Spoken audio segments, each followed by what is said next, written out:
to be a little different than all the nice things that everybody said before I got up here. So first of all, as Rob said, I'm Ian. I think in this room I'm Spencer's oldest friend. It's like, I don't know, 16, 17 years now. But before I actually get started, that looks delicious. Before I actually get started, I did want to tell everybody I won't be using any big words that people might not understand. You know, Spencer usually talks. Words that you might not understand make him sound smarter than everybody in the room. I'm not, so don't worry about that. When Spencer asked if I'd say a little something tonight, I felt that it was my responsibility to make sure Danielle knew exactly what she was getting into tomorrow. See, unlike anybody else in this room, I've had the pleasure of watching Spencer transform from a young, immature child to an older, immature child. Luckily for Spencer, there's a lot of stories and things that I'm going to leave out of today. But Danielle, after I walk through this, if you are having second thoughts, there's about 24 hours for you to get out of here. But before I get started ripping Spencer, I just want to point out how beautiful Danielle looks tonight. Woo! Through all of Spencer's mess-ups, I think he finally got something right. All right, Spencer.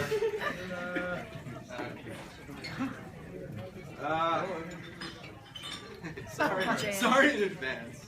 But what better way to really start this than to remind everybody in this room how amazing and thoughtful and sensitive, how handsome. Sorry, Spencer, I can't read the rest of your handwriting. Honestly, does it shock anybody in this room that Spencer asked me to say those things about him? I mean, he campaigned, not exaggerating, he campaigned in 12th grade to make sure that he won best looking in our history. That's actually, that's a fact. He did do that. And luckily for everybody who was voting, that vote took place in 12th grade and not 10th, when he was often mistaken for the Unabomber.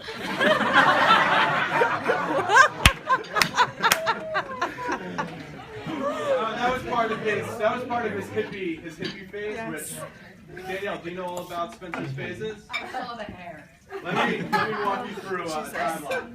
Okay, we started in middle school with what was known as his spooky phase. The first time I met Spencer, he had black hair along the sides, and he had a gold kind of mohawk down the middle.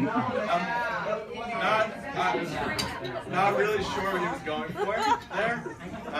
Still to this day, I don't really know. I think Spencer's cousin brought it up before. A little weird. 9th grade, he kind of went through his bad boy pothead stage, which was kind of his, trendsetter, trying to be a little different than everybody else. He had his 10th grade hippie political phase. And if you guys don't know about this, he actually led a walkout in our high school. Yeah. Him and 6 other idiots walked into the middle of the street to protest the war.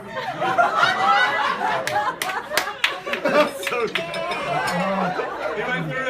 his 11th grade was a bit of a slack off year for Spencer. This was the point where he decided it was his job to take over and solve all the world's problems.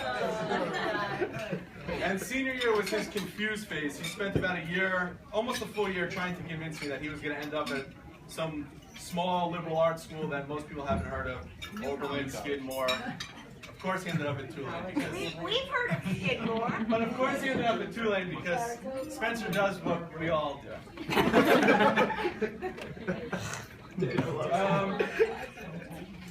What Spencer says and what Spencer does oftentimes are a little different. Spencer was moving to Tibet to become a monk at one point. Spencer was going to cancel his TV because only the normal people watch TV, and he only cared about the Yankees. Spencer was never getting married, and I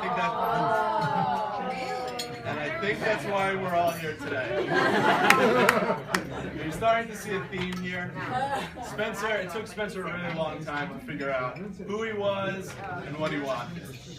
I think it was about the time that you met Danielle is when everything started to come together and Spencer really figured his shit out.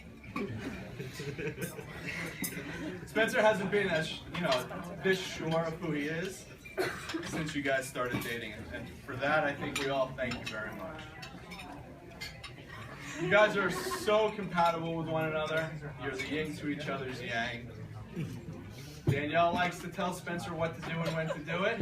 Spencer likes to be told by Danielle what to do and when to do it. I think they made a movie about you two. It was recently in the movie theater, 50 Shades of Grey. I'm just kidding. Seriously though, in all seriousness, I do think you guys are perfect for one another, and I'm so happy to be here sharing this special occasion with both of you. Very excited for tomorrow night, a day that, although Spencer thought may never come, I knew it was going to come sooner rather than later. Spencer, you've been one of my best friends for as long as I can remember, and I can happily say that we'd like to welcome Danielle to our wolf pack. Marriage is for better or worse.